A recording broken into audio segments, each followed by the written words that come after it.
요즘 말하는 12.3 계엄과도 맞물려 있는데 79년 10월 27일 오전 4시에 비상계엄을 발동을 했고 그에 따라서 포고령을 발령을 했습니다. 그런데 민간인에 대해서 비상계엄 발동 전에 행했었던 범죄 행위라고 할까요?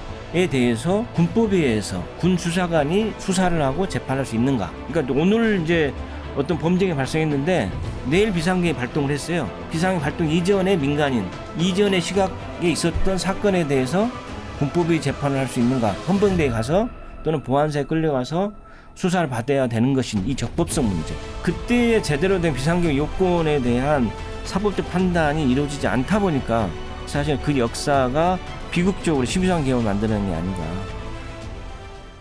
3프로TV 더 피플, 오늘은요 김재규 전 중앙정보부장의 재심이 진행되고 있다고 하는데 과연 어떤 법적 쟁점들이 있고 또 왜 재심이 진행되는 건지 그 재심을 맡고 계신 조영선 변호사님 모시고 이야기 나누도록 하겠습니다. 어서 오십시오.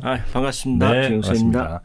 자, 김재규 전 정보부장의 재심이 지금 진행 중인 거예요? 예, 그렇습니다. 유족분들이 예. 지금 요청을 하셔서 여동생 김경숙 선생님께서 지금 청구인을 해서 했고 네. 2000년 5월 달에 그러니까 김재규가 돌아가신 지 40년을 맞이해 가지고 재심 청구를 했고 5년 만에 재심 개시 결정이 나서 네. 또 검찰이 또 이에 대해서 즉시항고를 해서 대법원 갔다가 이제 최근 한 2달 전에 이제 최종적으로 이제 본재판이라고 하죠. 네. 재심 결정위원 단계하고 이제 일반적인 형사 절차 똑같은 절차로서 이제 되는 본재판을 지금 진행하고 있습니다. 첫 번째 기일이 지났습니다. 그래요. 여기서 이제 법적 쟁점 같은 거 어떤 거 있는지 뭐 이렇게 쭉 한번 설명을 좀 해주시면 저희가 한번 잘 듣도록 하겠습니다. 일단 법적 쟁점이라고 하는 거는 항소 이유를 좀 놓고서 먼저 설명드린다면 크게는 이제 4가지 정도 되는데요. 일단 한 가지는 가장 중요한 부분들이 이제 요즘 말하는 12.3 계엄과도 맞물려 있는데 비상계엄 79년 10월 27일 오전 4시에 그때 당 비상계엄을 발동을 했고 그에 따라서 포고령을 발령을 했습니다. 이제 군법의 재판을 했었는데 이제 보안사에 끌려가 수사를 받고 했었는데 제일 먼저 중요한 게 당시 79년 10월 27일 04시에 발령한 비상계엄 및 포고령이 당시의 헌법과 법률의 요건에 맞는가라고 하는 것이 첫 번째 쟁점이고요. 그러니까 이게 뭐냐면은 12.3 계엄도 마찬가지지 않습니까? 헌법재판소에서 비상계엄 발동 요건에 해당되지 않는다고 판단을 했었는데 과연 79년에 비상계엄과 포고령 발령의 요건에 해당되었는가라고 하는 게 근본적인 첫 번째 쟁점이 되는 거고 그다음에 두 번째는 뭐냐면은 당시에 그 김재규를 비롯한 나머지 피고인들은 이제 박순호 박홍주만 대의하고 나머지는 민간인이었거든요. 그러니까 당시 행위시는 2076년 10월 26일 오후 7시 정도였어요. 살인했던 시기는 말하자면 시기였는데 비상계엄 다음 날이었거든요. 그런데 민간인에 대해서 비상계엄 발동 전에 행했었던 범죄 행위라고 할까요? 에 대해서 군법에 의해서 군 수사관이 수사를 하고 재판할 수 있는가? 이게 또 하나의 쟁점입니다. 그러니까 오늘 이제 어떤 범죄가 발생했는데 내일 비상계엄이 발동을 했어요.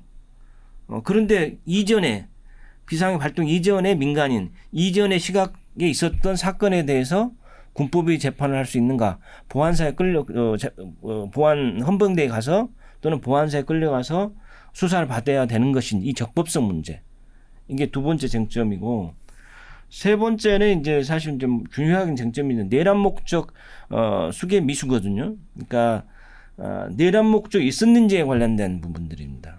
내란 목적. 그러니까 우리가 이번에 그 12.3 비상계엄 때도 이야기되었던 것처럼 워낙 국민들이 너무 잘 아시는 거야. 내란죄 요건이라고 하는 게 국토의 참절, 국헌문란인데 국토의 참전이라고 하는 것은 일정 지역이나 이런 것 여기에 전복하는 거거든요. 그러니까 이렇게 점령하는 거죠. 이제 이런 거는 사실 논외적인 거니까 안 하더라도 국헌을 문란하게 한다는 것은 헌법에 의해서 정해진 법률과 그 헌법의 규정에 의해서 절차가 진행되는 것을 무력화하는 것 또는 헌법에서 만드는 기관들, 헌법 기관들을 기능을 권능을 훼손하는 거 이런 거였던 거거든요. 과연 그때 당시에 11.6 사건이 바로 이러한 최소한 국헌문란, 특히 헌법 기능을 권능을 저해했었던 걸 목적으로 했었는가라고 하는 내란 목적이 있었는지라고 하는 게 이 세 가지 쟁점이 되고요. 마지막으로는 이제 네 번째 증거죠, 증거. 그러니까 유죄의 증거가 있어야 되는데 물론 뭐 여러 가지 살인했다라고 해서 사실은 피할 수 없는 객관적 역사적 진실인 만큼 그건 부인할 수는 없지만 이를 입증할 수 있는 증거가 과연 무엇이 있는가라고 하는 거에서 특히 저희는 제 입장에서는 이제 김재규를 비롯해서 많은 피고인들이 엄청난 보안사에서 일반 군복을 입고 고문폭행을 당했고 또 심지어는 재판 과정에서도 보안사에 의해서 쪽지 재판을 하면서 예부에 의해서 영향을 받는 재판을 했었고요. 또 특히 보면 저희가 나중에 재판을 밝히겠지만은 조서를 보지는 못했어요. 공판 조서를. 네. 그러니까 그때 당시에 변호인들께서 말씀하시는 거 1심 재판 선고 날 때까지도 공판정이 있었던 공판 조서라고 하는 건 특히 보면 이제 그날 공판에서 뭐 했었다라는 내용과 증인신문 조서 있지 않습니까? 또 피고인이 어떤 말을 했다 이런 것들을 일체 볼 수가 없었어요. 그 정도로 정말 그 절차적으로 피고인의 방어권이 이제 침해된 상태에 재판했기 때문에 이러한 침해된 상태에서 받아내면 공판 조서라는 건 증거 능력이 없다. 그러니까 유죄 증거가 없다. 이렇게 저희가 주장하는 부분들은 크게 네 가지 정도가 쟁점이 되고 있다. 이렇게 말씀드렸습니다. 김재규 전 정보부장에게만 해당되는 거예요? 아니면 다른 그때 당시에 같이 마찬가지입니다. 내란 목적 수행이니까. 다른 사람들도 역시 같이 이제 재심의 대상이 되는 거군요. 그러면 근데 청구인은 김재규만 청구가 돼 있는 상태고요. 청구는 그렇고. 근데 살인 입증의 증거라는 거는 뭐 총 같은 게 있지 않아요? 물론 그렇습니다. 살인이지만 그러니까 그것이 내란 목적으로 행해졌는가가 쟁점인 거죠. 어떻게 보면 단순 공동살인, 공모에 의한 살인일 수 있을지언정 내란 목적으로 국헌을 참전할 목적으로 헌법 기관들을 권능을 침해하는 예를 들어서 이제 12사항 개헌과 비교를 한다면은 헌법에 의해서 만들어진 게 국회지 않습니까? 헌법이 만들어진 게 선거관리위원회지 않습니까? 그들의 권능, 그러니까 국회를 점령하려고 했었잖아요. 또 국회의원을 체포하려고 했었잖아요. 이런 것과 이게 말하자면 국헌을 문란하게 한 행위라고 저희는 볼 수 있는데 이것과 비교했을 때 당시에는 이미 10월 26일 오후 7시에 이미 김재규에 의해서 등등에 의해서 살인행위 끝났지 않습니까? 변한 건 없어요, 그냥. 그러니까 대통령의 유고 하나 외에는 변한 건 아무것도 없는 상태예요. 어떠한 비상계엄 발동할 요건이 있었냐 말이죠. 그러니까 비상계엄이라고 하는 것들도 그때도 마찬가지 전시 사변 이에 준하는 비상사태에 있어서 병력으로서 그 안정을 이행해야 할 때였거든요. 당시에 뭐 그런 사정이 전혀 보이지 않았다는 거죠. 이제 지금 보면 지금이야 이제 그렇게 생각할 수 있지만 당시에는 대통령의 유고라는 게 지금의 기준이 아니라 그때 기준으로 보자면 대단히 심각한 일일 수는 있잖아요. 그렇습니다. 심각한 일이긴 하죠. 그래서 그 정도 일이면 사변에 준한다고 충분히 볼 수 있지 않나 하는 생각이 좀 들긴 하는데. 물론 그렇습니다. 그 부분들에 대해서는 당시에 판단은 없었어요. 다만 이제 대법원에서 그때 피고인의 변호인들이 왜 민간인인데 왜 군법의 재판을 하느냐에 대해서 그때 그 대법원에 이제 관할 리반으로서 항고를 했었던 그에 대해서 기각을 했었습니다. 그런데 마찬가지로 그때 상황으로 돌아간다 하더라도 물론 정치적인 어떤 뭐 수뇌부들이라 그럴까요? 이제 국무위원들 이런 사람 받았을 충격은 대단하지만 그때 당시도 비상계엄 요건은 분명하게 있었거든요. 근데 다만 그때의 제대로 된 비상계엄 요건에 대한 사법적 판단이 이루어지지 않다 보니까 사실 그 역사가 비극적으로 12.3 계엄을 만드는 게 아닌가 이런 생각이 듭니다. 그러니까 뭐 충분히 큰일일 수도 있고 아닐 수도 있는데 하여튼 그 경우에 그 판단 자체를 안 했다는 게 더 큰 문제라는 말씀이시군요.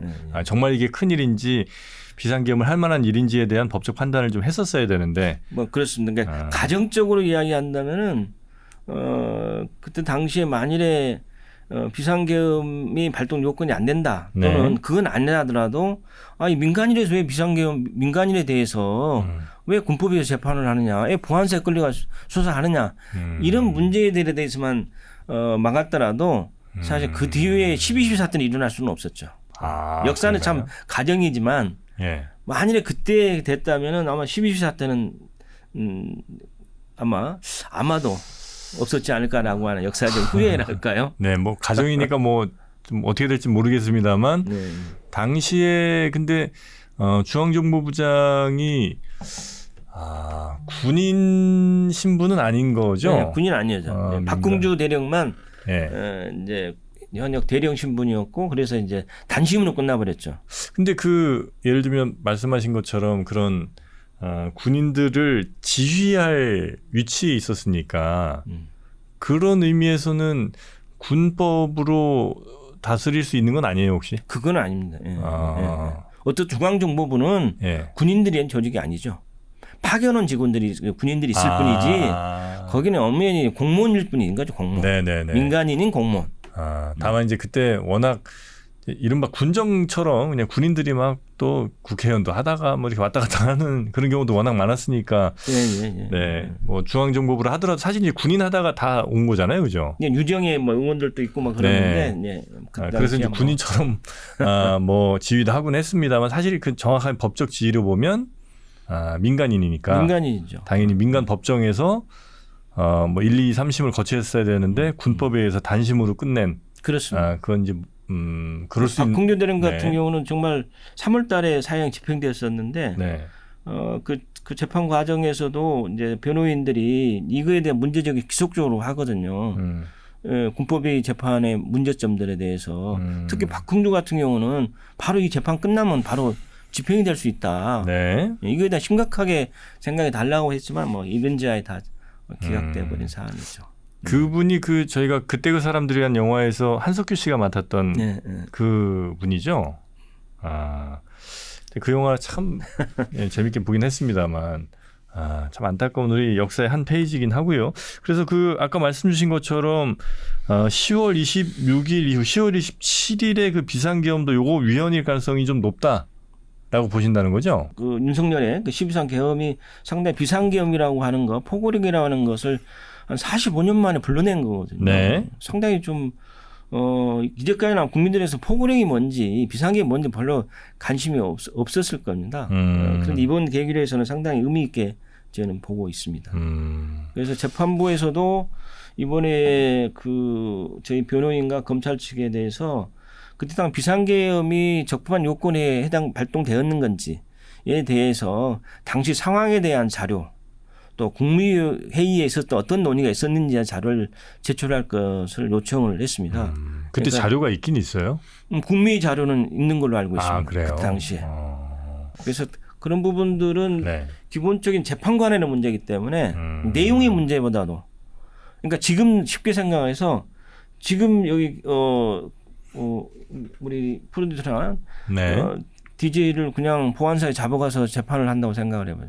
조사를 하고 재판한다. 근데 내일 그게 맞는 건지 네. 이거 근본적인 문제지 않습니까?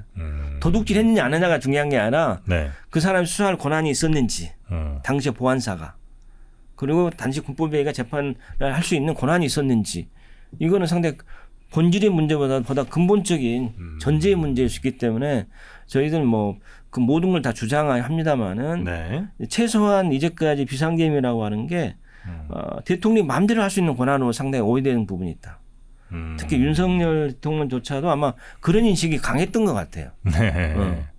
그건 아마 우리가 과거의 사법적인 단죄를 정확하게 내리지 못한 어떤 결과가 아닌가라는 생각이 드는데 그때 행위에 대한 명확한 사법적인 단죄가 있었으면 지난 12월에 있었던 그런 일은 안 일어났을 수도 있다. 예.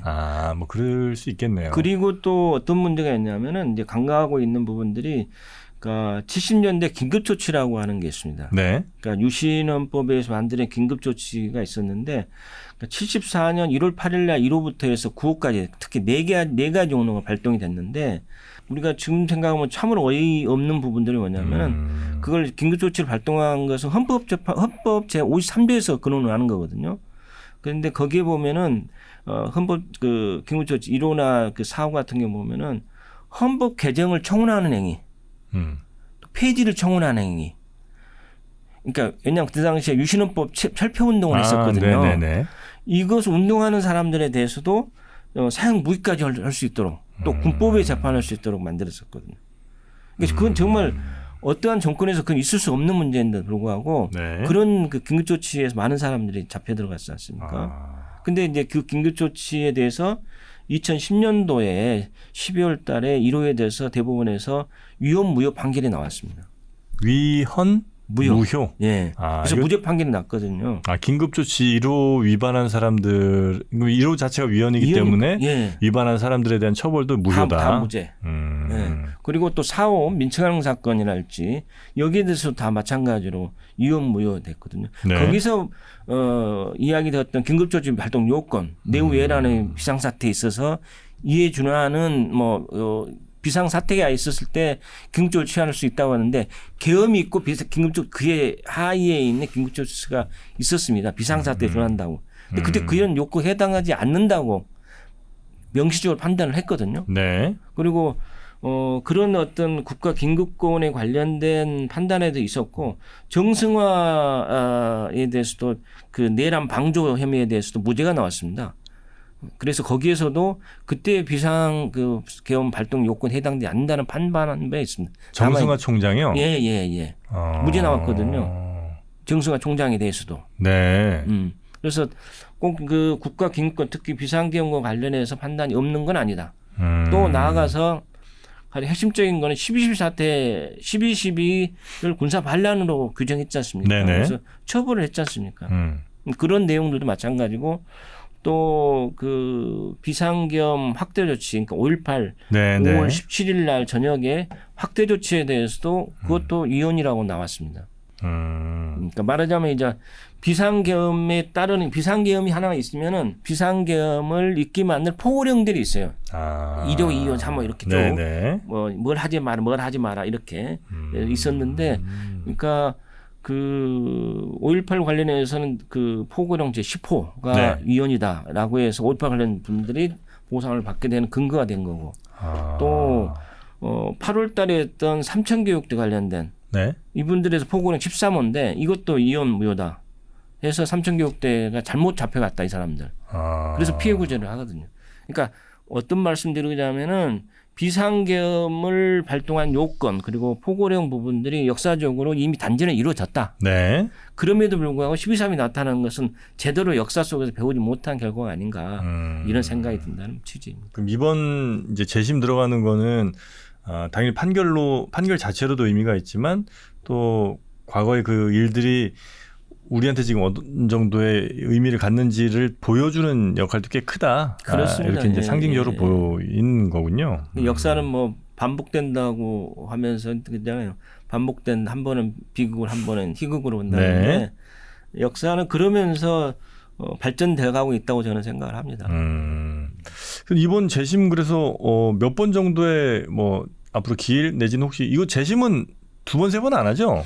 아니 그러니까 그건 하기 나름인데. 하기 나름이에요. 예, 하기 나름인데 현재 쟁점은 아까 말씀드렸던 것처럼 4가지 정도. 예, 이게 법리 판단 문제죠, 사실은. 네. 마지막 증거관계 부분들도 뭐 심수봉 씨도 나와서 이렇게 그때 당시에 진술한 것도 있고 하는데 대부분의 이제 그때 당시에 그 보안사에 그래서 조사받던 내용들은 국무위원 그 관련된 청와대 관련 사람들 보안사 또는 그 일종의 거기 현장에 있어서 사람들 정도거든요. 그러니까 즉 뭐냐면은 그러니까 소위 말하는 내란 목적을 입증하는 데는 사실 의미가 없는 사람들이에요. 그래서 검찰 입장에서도 추가로 증인이 있을 수가 없지 않나 이런 생각이 들고 네. 사실 저희로서도 물론 변호인들을 이제 안동일 변호사님이 이제 그때 유일하게 지금 살아 계시는 분인데 그 외에는 사실상은 그 당시에 그 80년 현장을 재판의 현장이나 이런 것을 목격할 수 있는 사람은 없기 때문에 저희로서도 증인 신청은 어렵지 않을까라는 생각을 가져서 그렇게 오래 끌지는 않지 않을까. 최대한 그래서 저희들도 다음 절차에서 일정하게 검찰이 전번에 재판 과정에서 이야기했는데 항소 보통은 이렇게 재판 이렇게 항소하게 되면 첫 번째 이제 서로 의견 진술을 하거든요. 네. 근데 검찰에서 항소 기각을 보통은 요청을 하거든요. 네. 근데 그에 대해서는 다음에 밝힌다고 그랬습니다. 네. 항소 기각에 대해서는 네. 다음에 밝힌다. 그래서 검찰이 계속적으로 그 피고인 측이 하는 항소에 대해서 어떤 입장인 것인가 아직 정해지지 않았다. 그래서 차에 밝히기로 해서 상당히 좀 어떤 입장을 발표할지 약간 궁금한 상태입니다. 근데 만약에 이거 재심을 하게 되면 그 상대는 검찰이 되는 거예요? 네, 그렇습니다. 네. 군 검찰이 되나요? 그런데 지금은 이제 검찰이죠. 예, 그냥 검찰이 돼요? 예, 예. 그 고등법원이 없어졌으니까 헌법회의가 없어졌거든요. 개정돼 가지고 그러니까 육군 고등법원이 없어졌으니까 이제 서울 고등법원이 이제 관할이 되는 거죠. 그래서 지금 이제 우리 변호사님께서 그 김재규 씨의 유족분이 지금 계시죠? 예, 예, 예. 그 누님 분이신가요? 여동생 분이 계신 거죠? 예. 그분을 대신해서 이제 변론을 해주고 계시는 거고 오래 걸리진 않겠죠, 요거? 저희가 이제 5년 전에 만났을 때는 봉지욱 기자의 그 녹음 테이프, 그러니까 저희가 알고는 녹음 테이프가 2개의 버전이 있는 것 같아요. 네. 하나는 법정 내에서 녹음한 게 하나가 있고, 그래서 아마 신동아에서도 막 보도되고 그랬던 걸 아는데. 녹음 테이프가 있어요. 예, 예. 근데 봉지욱 기자가 어렵게 그 테이프가 있는데 그거는 그러니까 보안사가 그 법정 뒤에서 녹음한 걸로 보여져요. 그러니까 이제 거기에서 이제 자기들끼리 이야기한 것도 이렇게 녹음이 돼 있어요. 뭐 혁명가네 하면서 빈정거리는 내용 나오고.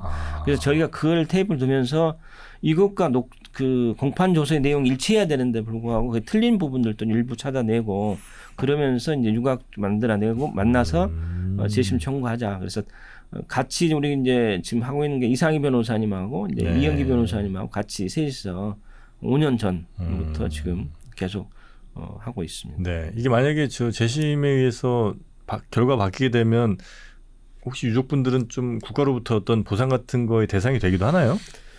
유족들이 되겠는데 이제 그 우리 청구인인 그 선생님은 이제 직계 반계 자매이기 때문에 여동생이기 때문에 형사보상의 주체가는 아마 안 될 것 같고요. 그래서 이제 뭐 민사상으로 한다면 손해배상 주체는 될 수 있을까? 근데 그게 목적인 건 아니기 때문에 저희들은 그거는 뭐 크게 염두에 두고 있지는 않은 상태입니다. 네, 이런 재심을 우리 변호사님께서는 종종 하세요? 맡으셨어요? 이제 아까 말씀드렸던 긴급조치 재심 사건을 위헌 결정 저희 변호단에서 일궈냈고요. 네. 한 3년 4년 걸렸습니다. 그리고 뭐 제일동포 감출 사건. 네네. 그러니까 이제 뭐 예를 들면 이런 그때 그 사람 영화에도 나오는데 보안사와 중정이 그 제일동포를 두고서 이렇게 다투는 장면, 당구장 장면이 나옵니다. 네. 그러니까 뭐냐면은 일본사에서 이제 그 조총련과 조총련 아버지. 아버지는 조총련이고 형은 민단이고 나는 유학오고 뭐 이런 사람들이 앞뒷집으로 이렇게 엮여 사니까 가서 유학 가니까 너 가서 한국 가서 누구누구를 좀 무슨 동에 가서 누구 좀 만나고 나 잘 있다고 이야기 꼭 해주라. 근데 그거 가첩처럼 이렇게 하기도 하고. 예, 그래서 그 사람 조총련계 쪽이었다 하면은 그 사람한테 이제 지령을 받아가지고 한국에 잠입이 오고 그걸 전달했지만 목적 수행이 되는 거고. 그리고 다시 그분들이 나도 우리 고모도 잘 있다고 이야기해가지고 그 일본 가서 다시 전달해주고 그러니까 탈출이 되고 이런 사연들이 억울하게 사연들이 꽤 많죠. 보통 30일, 50일 제가 했던 사건들은 55일 동안 감금 폭행 당하면서 보안사 끝나면서 이제 사실상 교육을 받아버린. 그래서 그래서 그림도 그릴 줄 알게 되는. 그러니까 거기에는 이렇게 뭐 주변 이야기만은 이렇게 역할 분담이 있어가지고 제일동포 출신의 그 망원들이 있습니다. 망원. 그러니까 뭐냐면은 그걸 좀 왔는데 회계 내지는 반성했다 해가지고 협조하는. 근데 그분들이 이제 김일성 궁전이 어디 있고 뭐 여러 가지 북한에 있는 위치들을 알려줍니다. 그러니까 왜냐하면은 이 사람들이 그 제일동 간접들이 제일 고마운 그 사람이라고 나중에 이야기를 왜냐하면은 갔다 왔다고는 했는데 안 갔다 왔지만 뭐라고 이야기를 해야 되는데 계속 두드려 맞고 물고문 당하고 하니까 뭐라도 내가 이야기할 수 있으면 되는데 뭐 내 마음대로 썼다가는 틀렸다고 틀리다고 이야기하고 그래서 반복되는 행위에서 그 사람들 와서 달래듯이 이렇게 생겼지 않았느냐 해주면 그때에서 그렇게 그려가지고 아유.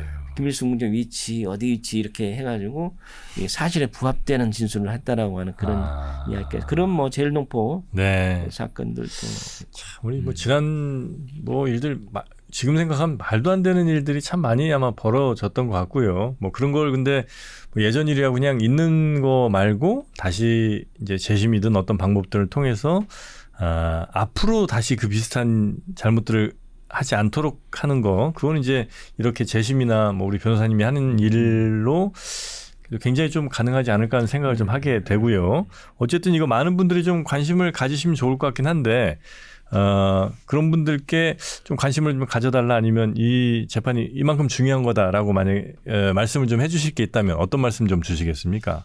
역사를 잊은 민족에게는 미래가 없다 이렇게 말씀도 하는데 사실은 우리 역사 속에 배워야 될 게 참 많다라는 생각. 또 비상계엄 역사만 보더라도 네. 그것들이 이미 단죄되었다라면은 이건 비극의 역사가 반복되지 않았을 것이다. 이런 생각이 들고 우리가 이제 과거를 바라보는 입장들은 아직도 지금 말하자면 억울하게 희생되거나 지금 억압받았던 사람들 많거든요. 그러니까 그것이 어떤 국가에 의한 잘못이든지 또는 사회의 어떤 그 편견과 차별이 비롯된 것인지 하지만 그들의 명예를 회복하는 일은 또 대단히 중요하다. 예를 들면 삼천교육대 사건들, 그 엄청난 사람들이 한 4만 명 이상이 끌려가지고 무지하게 고문을 당했고 또 형제복전 사건들, 또 성감학원이라고 하는 집단 시설에 대한 피해자들, 또 뭐 제일동포 간수 사건들도 약 동해 쪽 파악하면 약 160여 명 정도인데 아직도 100여 명 정도는 아직은 그 청구하지 않거나 돌아가셔서 못 하고 있는 분들이 있거든요. 네. 그래서 그런 어떤 그 우리 사회에서 그 근대화 과정 또는 군사 독재에 의해서 희생되거나 피해를 봤던 우리 피해자들의 어떤 명예를 회복하고 그들에게 온당한 보상을 통해서 그들이 좀 여생이나마 또는 그 유족들의 여생이나마 그 좀 더 대한민국 국민으로서 굉장히 자부심을 갖고 살 수 있도록 네. 우리가 제도적으로 마련하는 것, 우리가 이제 그게 가장 절실한 게 아닌가 이런 생각이 듭니다. 다음 기일은 언제입니까? 김재규 재심 9월 5일 9월 5일이요? 오후 2시 반입니다. 대략 한 달 정도. 아마 한 달에 한 번 정도 있지 않을까 싶은데. 그렇습니까? 9월 5일 그 기일에도 아마 준비하셔야 될 게 많은데 그거에 비해서 또 과거 뭐 자료들이 또 없는 게 아마 많을 것 같긴 하고요. 예. 그래서 아마 또 여기저기 도움을 좀 많이 받으셔야 될 것 같긴 한데, 네, 그 도움들 잘 받으셔서 우리 역사에 또 교과서 한 페이지를 또 잘 써주시면 그래야 이제 우리를 비롯한 우리 뒤에 후손들도 같은 잘못 반복하지 않고 또 제대로 된 역사를 배울 수 있지 않을까 하는 생각을 좀 합니다. 네, 혹시 끝으로 못다 하신 말씀 있으면 잠깐 시간을 좀 드릴까요? 아닙니다. 이게 3프로 TV 네. 피플에서 초대해서 감사드리고요. 네. 경제에도 역사가 필요하다. 그럼요. 네, 꼭 말씀드리고 싶습니다. 알겠습니다. 오늘 함께해 주신 김재규 전 중앙정보부장의 그 재심을 맡고 계신 조영선 변호사님 오늘 함께해 주셔서 대단히 감사하고요. 최종 결론 나오면 다시 한번 좀 모시면 어떨까 싶습니다. 네. 좋은 결과를 가지고 뵙겠습니다. 네, 고맙습니다. 네, 감사합니다. 전원경 교수님과 함께 미국과 필라델피아를 누비며 세계 7대 미술관을 모두 관람합니다. 관심 있으셨던 분들은 조금 서두르시면 좋겠네요. 영상 아래 링크에서 자세한 내용을 확인하세요.